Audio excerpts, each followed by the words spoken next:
When the dawn of July 16, 1945, broke over the New Mexico desert, it brought with it not just the light of a new day, but the blinding flash of a new age.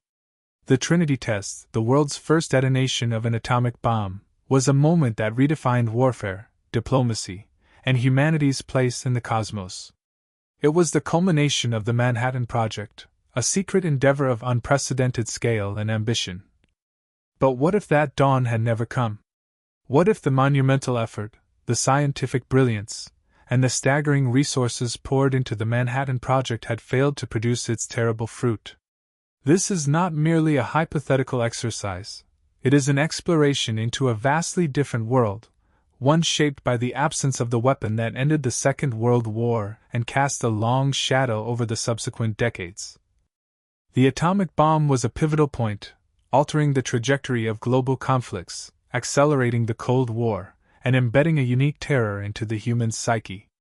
Its existence fundamentally reshaped international relations, military strategy, and even our collective moral compass. To imagine its failure is to unpick threads from the fabric of modern history, revealing a tapestry woven with different colors and patterns. Our journey will delve into the scientific and political crucible of the 1940s, examining the very real points at which the Manhattan Project could have faltered. We will then trace the ripple effects across the battlefields of a prolonged Second World War, particularly in the Pacific, where the invasion of Japan might have become an even more catastrophic reality. Beyond the immediate conflict, we will explore a world where the United States did not hold an atomic monopoly, where the Cold War might have taken a different, perhaps slower, path, and where the specter of nuclear proliferation might have emerged from different nations, at different times. This is a story of technology, human endeavor, and the profound weight of what might have been. Join us as we step into this alternate reality, dissecting the historical currents that could have veered dramatically without the bomb, and understanding the enduring legacy of a weapon that, in our timeline, changed everything. Our journey begins by understanding the project itself, its origins, and the monumental challenges it overcame in our history. The story of the Manhattan Project begins not in the deserts of New Mexico, but in the quiet laboratories of Europe. In 1938, German scientists Otto Hahn and Fritz Strassmann discovered nuclear fission, a process that released immense energy. News of this breakthrough quickly reached Allied scientists, igniting fears that Nazi Germany could develop a superweapon. This existential threat spurred Albert Einstein, among other prominent physicists, to write a letter to President Franklin D. Roosevelt in 1939, urging American action on uranium research. Roosevelt responded, albeit cautiously at first, initiating small-scale research efforts that would soon balloon into an undertaking of unprecedented magnitude. By 1942, what was initially a scientific curiosity transformed into a full-scale military-industrial complex, formally designated the Manhattan Project under the charge of General Leslie Groves. Its sheer scale was staggering, encompassing three primary secret cities: Oak Ridge, Tennessee; Los Alamos, New Mexico; and Hanford, Washington.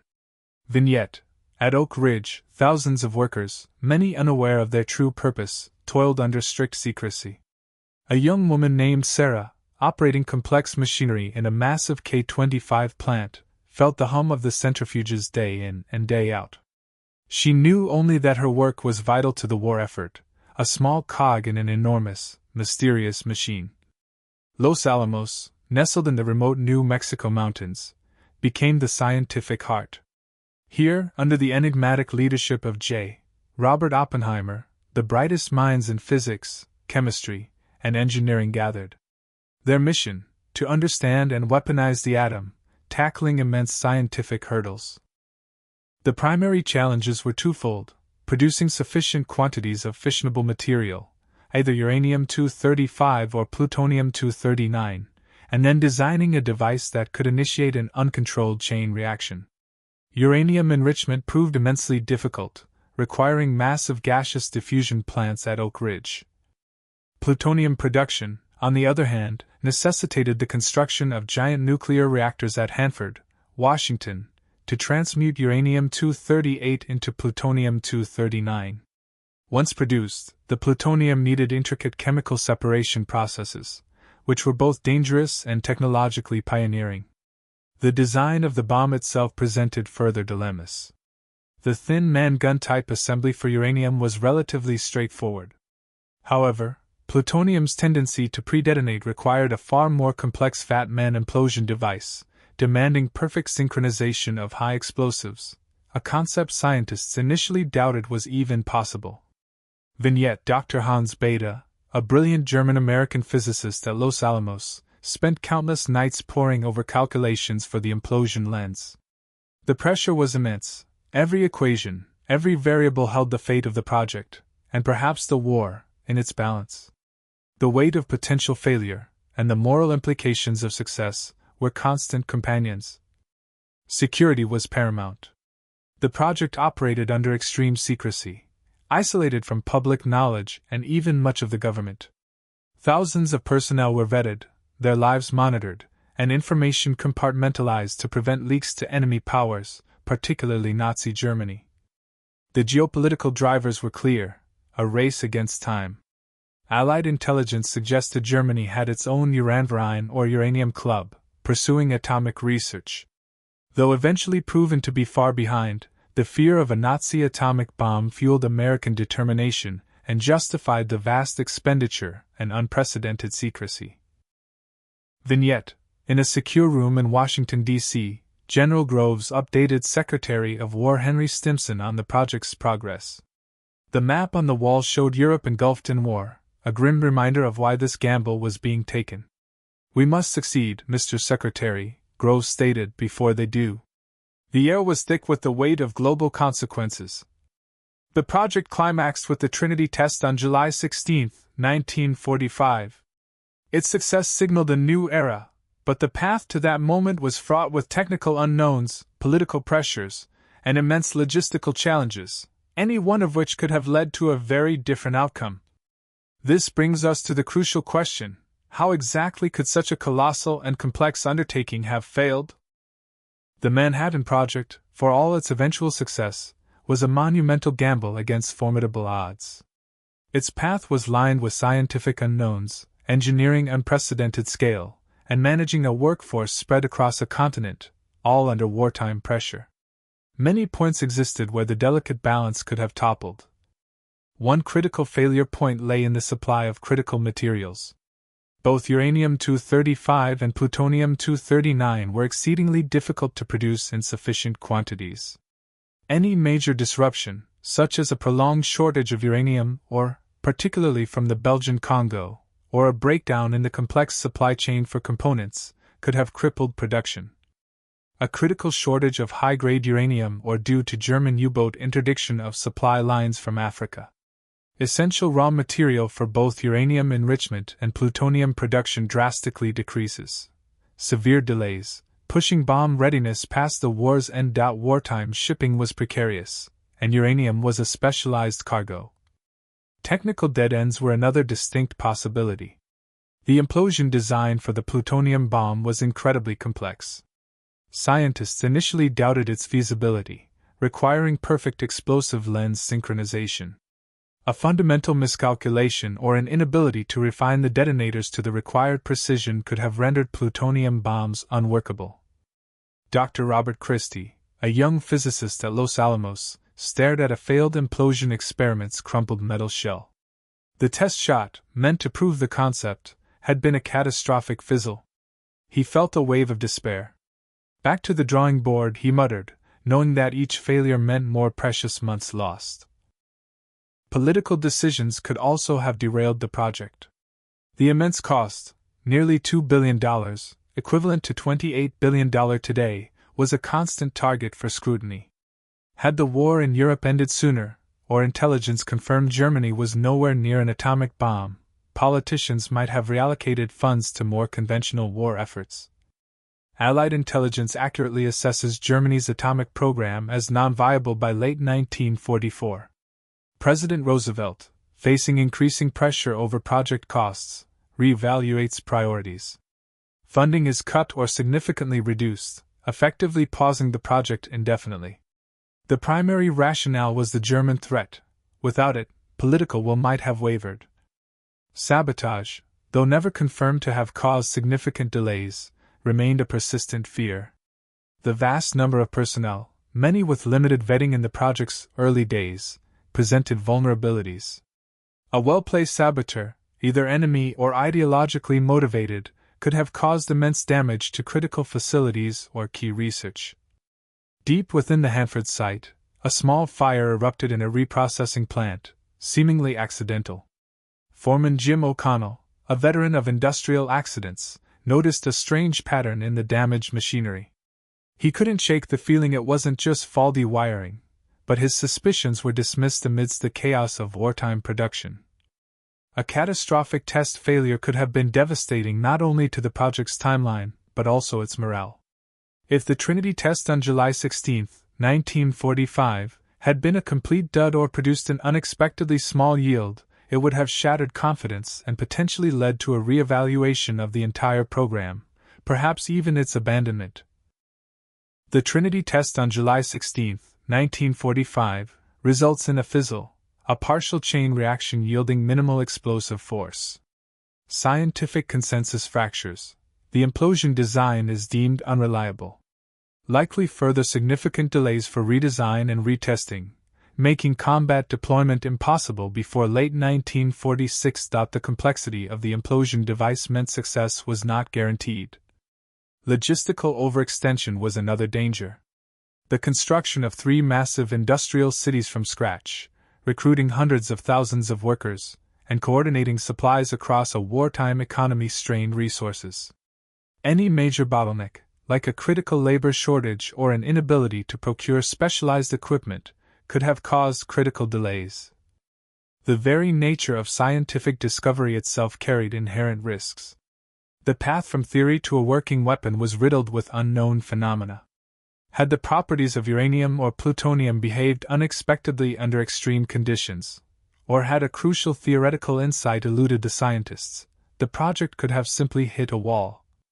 Any of these interwoven threads, technical, political, or logistical, could have unraveled the project.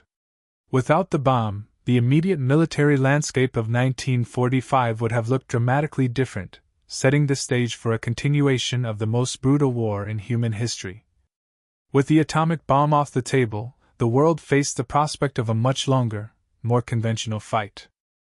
In the summer of 1945, with Nazi Germany defeated, the full might of the Allied war machine was turning its attention to Japan.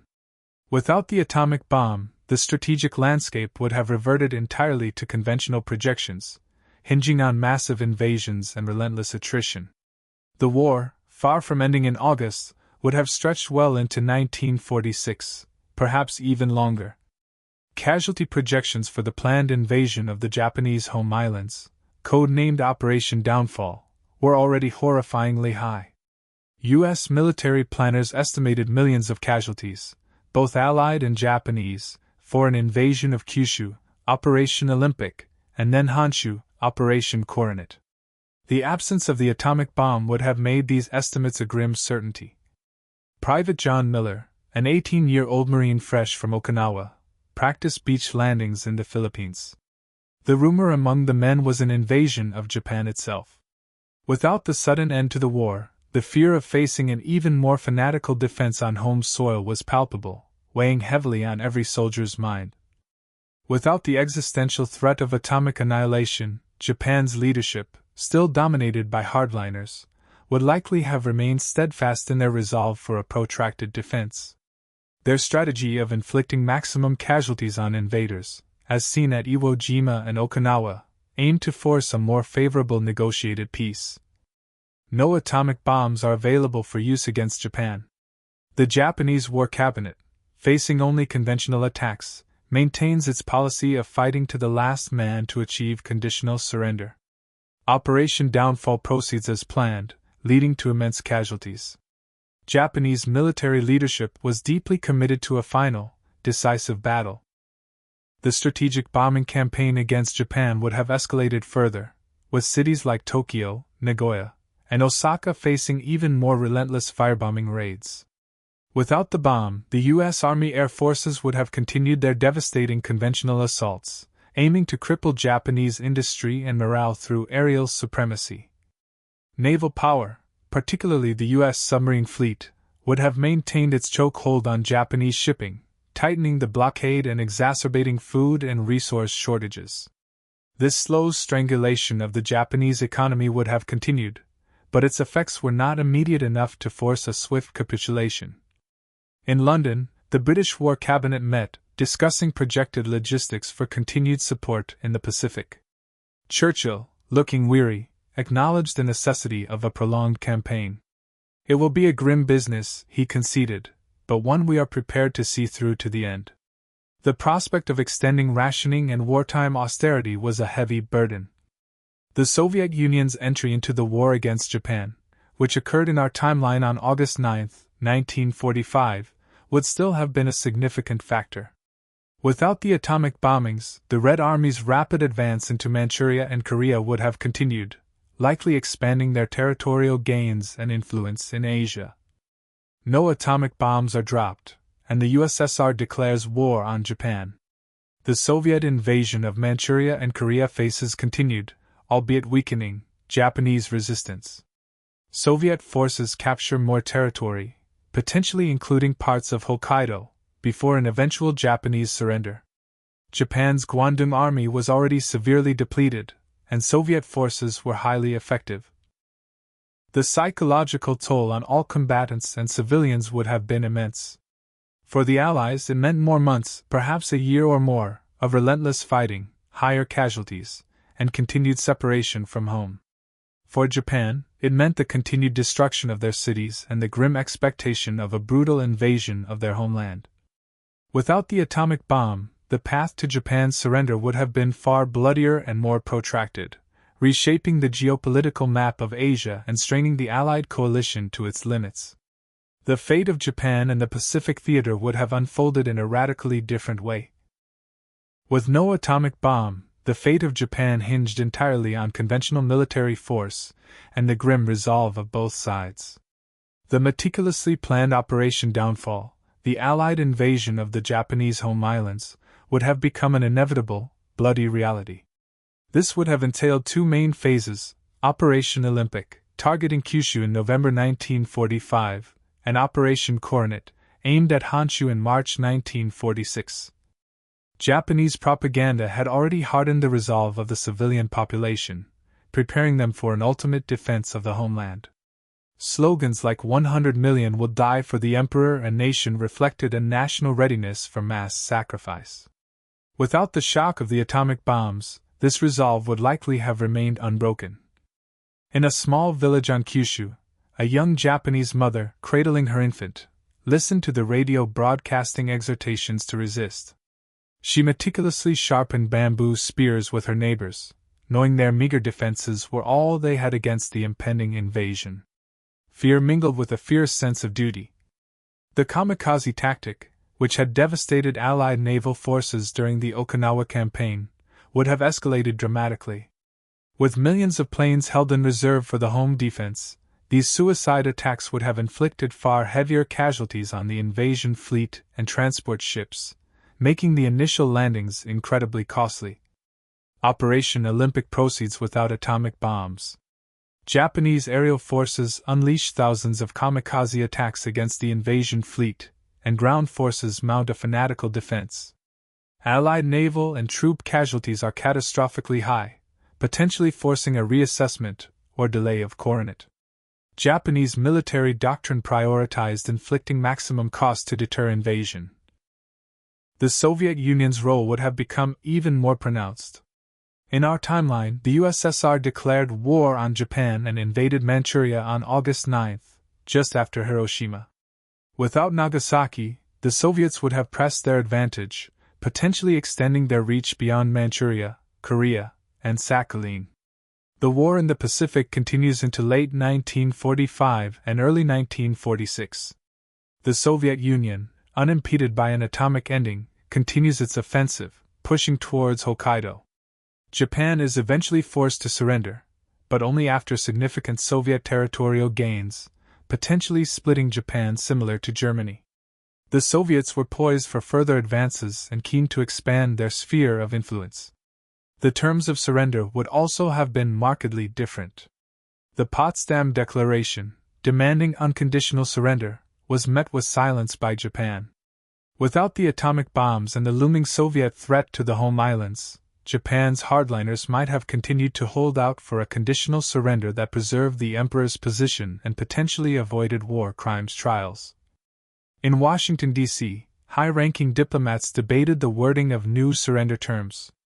President Truman, weary but resolute, considered concessions to the Japanese to save American lives, even as the military prepared for the worst. The lack of an immediate, decisive weapon forced a reevaluation of all options. A prolonged conventional war in the Pacific would have meant not only unimaginable human cost but also immense economic strain on all combatants. The Lend-Lease program, which had funneled vast resources to the Allies, would have continued, further stretching American industrial capacity. Ultimately, Japan would have surrendered, but the pathway to that surrender would have been agonizingly longer, with millions more lives lost, and the geopolitical map of East Asia permanently altered by a much larger Soviet presence. The world that emerged from such a conflict would have been one marked by an even deeper exhaustion and a different balance of power. The global political landscape, without the immediate shock of the atomic bomb, would have begun to shift in profound ways. The instantaneous impact of the atomic bomb on international relations was undeniable. It gave the United States a temporary, unparalleled strategic advantage. Without this monopoly, the geopolitical chessboard of the late 1940s and early 1950s would have looked vastly different, recalibrating the emerging dynamics between the Allied powers, particularly the US and the Soviet Union. The United States does not possess atomic weapons in 1945. The Soviet Union, having played a larger role in the conventional defeat of Japan, gains greater bargaining power at post-war conferences. Moscow asserts stronger claims over Eastern Europe and potentially parts of Asia, leading to an even more assertive Soviet sphere. The bomb undoubtedly influenced U.S. confidence at Potsdam and beyond. The Cold War, in our timeline, began almost immediately after World War II, heavily influenced by the atomic bombings and the perceived Soviet threat.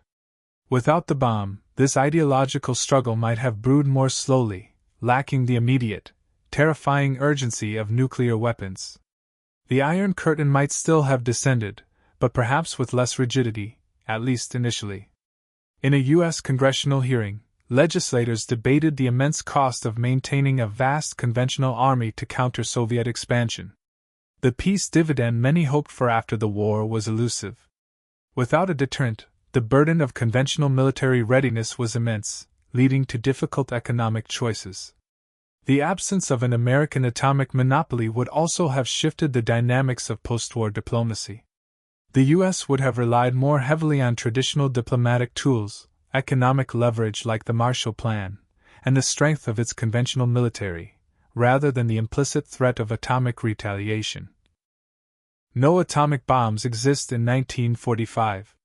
Nuclear research continues globally, but without a clear demonstration, the urgency and political pressure to develop atomic weapons are less immediate for other nations. Other powers, like the UK, France, or even the USSR, might still pursue their own programs, but the timeline for global nuclear proliferation is delayed by several years. The scientific principles were known, the bomb merely demonstrated their terrifying potential. Colonial unrest and the process of decolonization might have unfolded differently. The major European powers, economically exhausted by a longer conventional war, would have found it even harder to maintain their overseas empires. Nationalist movements might have been emboldened, facing less formidable colonial masters. An Indian nationalist leader, reading news of prolonged Allied struggles against Japan and the immense cost, felt a surge of hope. The British Empire, he mused, looked increasingly fragile. The path to independence, though still arduous, seemed closer without the overwhelming might of a seemingly invincible, atomic-powered West. The world economy would also have felt the strain of a longer war and a Cold War fought primarily through conventional means. Post-war reconstruction efforts would have been even more challenging, with greater resource depletion and prolonged military spending impacting economic recovery and stability. Without the existential threat of atomic weapons, the discourse around international cooperation and disarmament might have taken a different form. The United Nations, formed in 1945, might have focused more on conventional arms control and conflict resolution, without the immediate shadow of nuclear annihilation dictating its early agenda. In essence, a world without the bomb in 1945 would have been a world where power was more distributed, where the specter of total war, though still present, lacked the ultimate, world-ending dimension. This would have fundamentally altered the balance of diplomatic and military power, setting the stage for different long-term developments. These shifts would have had profound implications for technological advancements and ethical considerations for decades to come. A world without the atomic bomb in 1945 would not necessarily mean a world forever free of nuclear weapons. The scientific principles of fission were established, and multiple nations possessed the intellectual capital to pursue atomic research. The key difference would be the timeline and the initial context of their development. The U.S. fails to develop the bomb, but other nations continue nuclear research. The Soviet Union, having captured German scientists and acquired substantial uranium resources, potentially achieves a nuclear device by the late 1940s or early 1950s. Likely outcome: the USSR becomes the first nuclear power, significantly altering the Cold War's power dynamic. Soviet espionage and scientific capability were formidable. The development of nuclear energy for peaceful purposes would likely have proceeded, but perhaps with less urgency and more public caution. The horrific demonstration of nuclear power at Hiroshima and Nagasaki in our timeline indelibly linked atomic energy with destruction. Without that link, the initial public perception might have been purely one of revolutionary clean energy. Military doctrine would have evolved along a different trajectory. Without the concept of mutually assured destruction emerging in the 1950s, the emphasis might have remained on conventional deterrence, strategic bombing, and naval power. The arms race would have been focused on ever more powerful conventional weapons, without the ultimate existential threat. In 1958, a young British physicist, Dr. Helen Cartwright, worked on advanced reactor designs for power generation, not weapons. She debated the ethical implications of manipulating the atom with colleagues, focusing on safety and waste. The specter of a weaponized atom was a theoretical concept, not a recent, brutal reality, giving their discussions a different tone. The movement for arms control, as we know it, would have been delayed or drastically different. Without the immediate and visible horror of atomic warfare, the impetus for global treaties limiting nuclear weapons would have lacked its defining urgency. Control efforts might have initially focused on chemical or biological weapons, or large conventional arsenals. The scientific diaspora, particularly of German and European Jewish scientists, was crucial to the Manhattan Project. Without it, some of these minds might have remained in Europe, potentially contributing to other national atomic programs, or focusing purely on theoretical physics or peaceful applications. Cultural memory would also be reshaped. Hiroshima and Nagasaki became global symbols of destruction and human hubris. Without them, the mid-20th century might be remembered for the sheer scale of conventional warfare, the Cold War's proxy conflicts, or the space race, rather than the nuclear shadow. The atomic age would be more of a scientific term than a geopolitical descriptor. Nuclear weapons are eventually developed in the 1950s or 1960s, possibly by multiple nations concurrently, without a single, defining first use. The gradual spread of knowledge and independent national programs lead to multiple, less dramatic, nuclear tests. The world enters a nuclear age, but without the initial trauma of combat use, leading to a different ethical framework and a less immediate arms race. Technological advancement often follows parallel paths across nations. The long-term legacy of a failed Manhattan Project is a complex tapestry of delayed fears, different priorities, and an altered collective consciousness. Nuclear weapons would likely still have emerged, but their arrival would have lacked the shattering force of 1945, irrevocably altering the trajectory of the 20th century and beyond. When the dust settled on World War II in our timeline, it did so under the mushroom cloud of a new era. The Manhattan Project's success irrevocably changed the course of human history, compressing an unimaginable future into a few terrifying flashes. But our journey through an alternate history has shown how fragile that success truly was, and how vastly different the world could have become. We've explored a world where scientific breakthroughs faltered, where political will waned, or where the sheer logistical complexities proved insurmountable. In such a world, the Second World War would have dragged on, demanding millions more lives in a prolonged, conventional struggle, particularly in the Pacific. The geopolitical landscape of the mid-20th century would have been profoundly reshaped. Without the immediate and exclusive American atomic monopoly, the emerging Cold War might have been a more gradual, less immediately nuclear-tinged confrontation, granting the Soviet Union greater leverage and perhaps leading to different global alliances and spheres of influence. The advent of nuclear power, both for energy and warfare, might have been delayed, emerging from different nations and under different ethical considerations. The horror of Hiroshima and Nagasaki, which seared the dangers of atomic weapons into our collective consciousness, would have been absent, leaving humanity to discover the true terror of the atom perhaps more slowly, and with different consequences. The plausibility of the Manhattan Project failing at various junctures, from technical dead ends to political interference, ranges from possible to probable. Its success was not a foregone conclusion, but a triumph against immense odds. This alternative history serves not to diminish the achievements of those who built the bomb, but to highlight the precariousness of their path and the immense weight of its outcome. Ultimately, our exploration underscores a crucial truth, that moments of technological singularity can fundamentally alter humanity's trajectory. What if the Manhattan Project had failed? It is a question that reveals not just what could have been, but also the enduring responsibility we carry for the world that is.